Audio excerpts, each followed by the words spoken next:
Bonjour à tous. Avant de commencer, j'aimerais souhaiter une bonne et heureuse année à tous et à toutes, en espérant que tous vos projets se réaliseront. Sur ce, abordons le sujet d'aujourd'hui.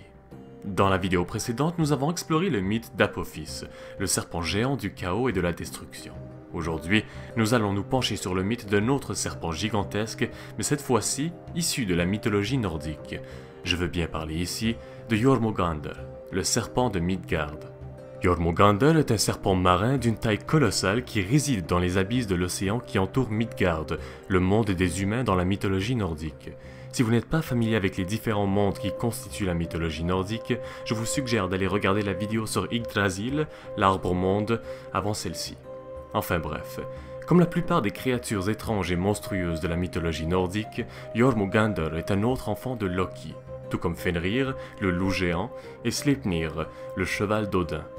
À l'origine, lorsque Jormungandr est né, les dieux avaient entendu parler d'une prophétie qui racontait comment les enfants de Loki causeraient la perte des dieux. Ils étaient horrifiés et se tournèrent alors par la suite vers Odin pour une solution. C'est pour cette raison qu'Odin exigea qu'on se débarrasse de ceux-ci avant qu'ils ne deviennent trop puissants.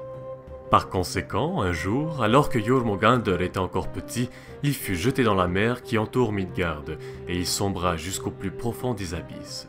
Mais il survécut, et c'est là, tapi dans les eaux sombres de l'océan, qu'il grandit à une vitesse fulgurante. Le serpent était rendu si gigantesque qu'il avait fini par entourer le monde entier. Si on se fie à l'Edda de Snorri, l'œuvre de poésie traditionnelle scandinave, l'ennemi juré de Jormungandr serait le dieu de la foudre, Thor.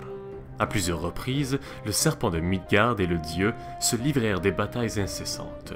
L'un des mythes les plus connus implique également ces deux personnages mythiques. En effet, on raconte qu'un jour, Thor, accompagné du géant Ymir, partirent à la pêche dans le vaste océan qui entoure Midgard. Lorsqu'ils se rendirent au large, malgré les protestations d'Ymir, Thor se rendit compte que quelque chose de colossal avait mordu à l'appât. Ils réalisèrent tout de suite que c'était le serpent de Midgard. La bête tira vers les fonds marins avec une telle force que la ligne de pêche se raidit et menaça de faire chavirer le bateau. Thor avait réussi à remonter l'immense tête du serpent à la surface et lui asséna un coup avec son marteau, Mjolnir. Mais de l'autre côté, Ymir, terrifié à l'idée de se retrouver dans l'eau avec le serpent, prit un couteau et coupa la ligne, ce qui entraîna Jormungandr encore une fois vers les profondeurs abyssales. Selon la prophétie, lorsque viendra le temps du Ragnarok, Jormungandr reviendra des profondeurs de l'océan pour apporter la dévastation et la mort tout autour de lui. Il empoisonnera la terre, causera des tremblements de terre et affrontera son ennemi juré, Thor, pour une dernière fois. C'est là, durant cet affrontement final, qu'ils s'entretueront une bonne fois pour toutes.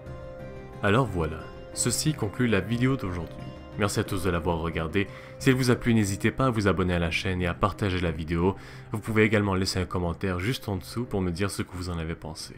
Sur ce, bonne année encore à tous et à bientôt.